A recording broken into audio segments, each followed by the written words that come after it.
But I thought maybe we would, maybe we'll take a little ride on the four-wheeler in the meantime anyway.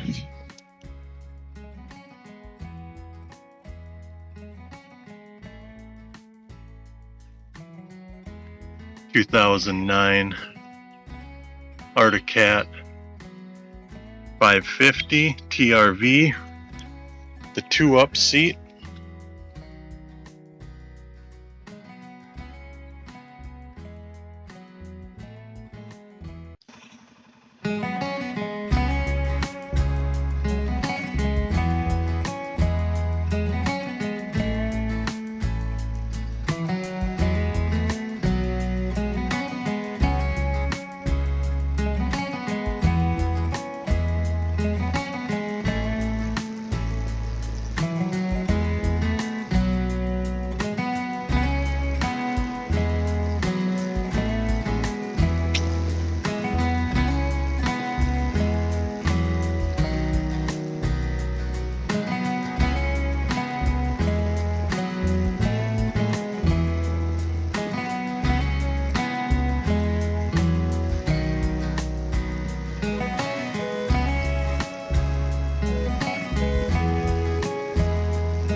So yeah, 2009 Arctic Cat, fuel injected 4x4 TRV, 2-up seat.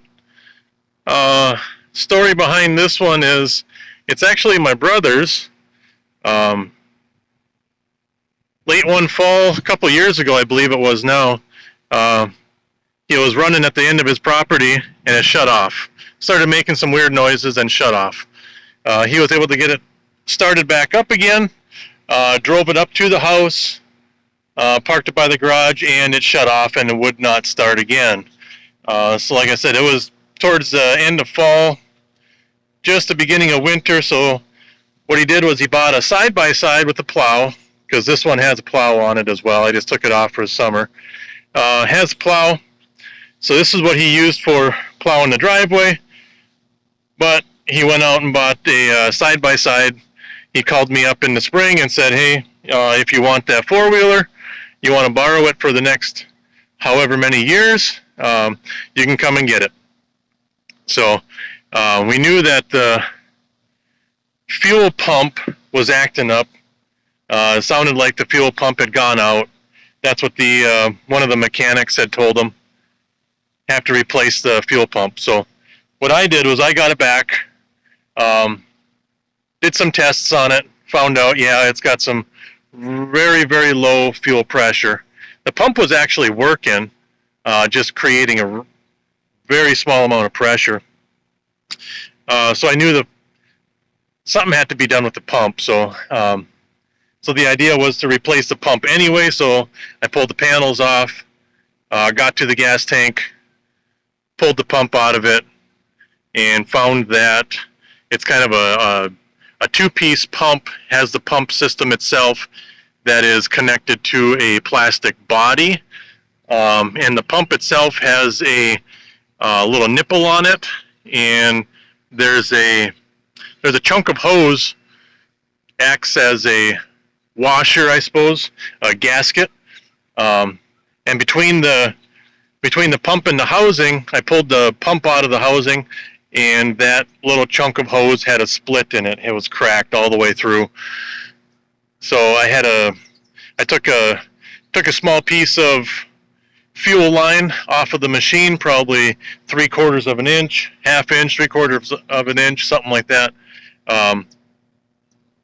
Put it on the pump, slipped everything back together, hooked the fuel line back up, and it fired up instantly. So the whole idea was to replace the whole pump. That was going to be probably a couple $100, but in probably about 30 minutes, 45 minutes, I suppose, complete tear down and rebuild. I had the thing up and running again. So if you want to see what I did on that, how I went about doing it, you can leave a comment in the bottom and I'll pull it apart again. I got to take a look at the pump anyway one more time. I put it back together, but I didn't really look at the screen, the sock screen on it. So if you want to see how that goes, leave a comment and I'll put something together for you. But in the meantime, let's jump back on this and continue down the road.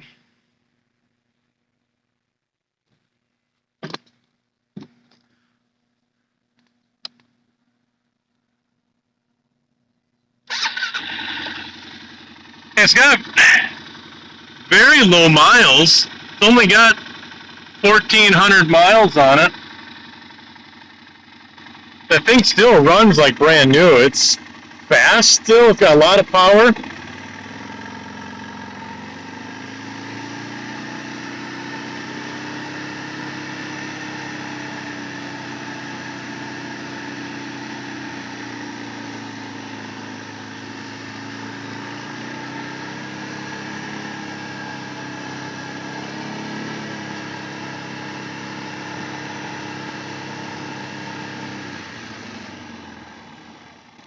But of course, I gotta take it easy back here. This is just behind the house, and I believe this is owned by a Burlington Northern, so it's an accessible road. We just gotta take it easy, no messing around, horsing around on it.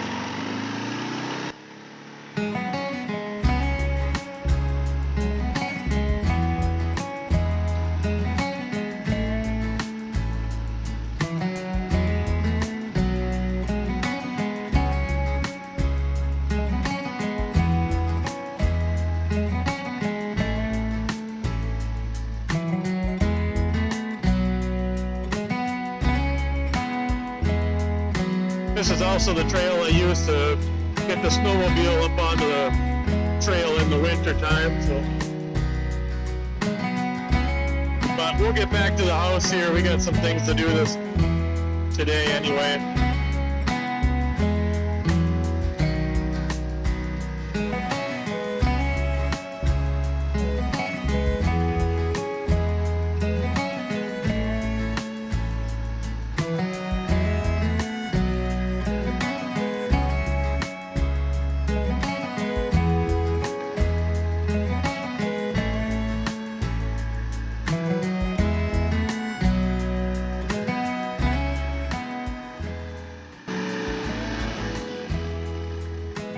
I'll come back here once in a while and just make sure that the storm runoff is cleared out. Looks like I gotta come back here again and take a look at this. There's a culvert there that gets plugged up pretty good, so a lot of debris from the last couple of storms. But we'll get back up to the house and go on with our day.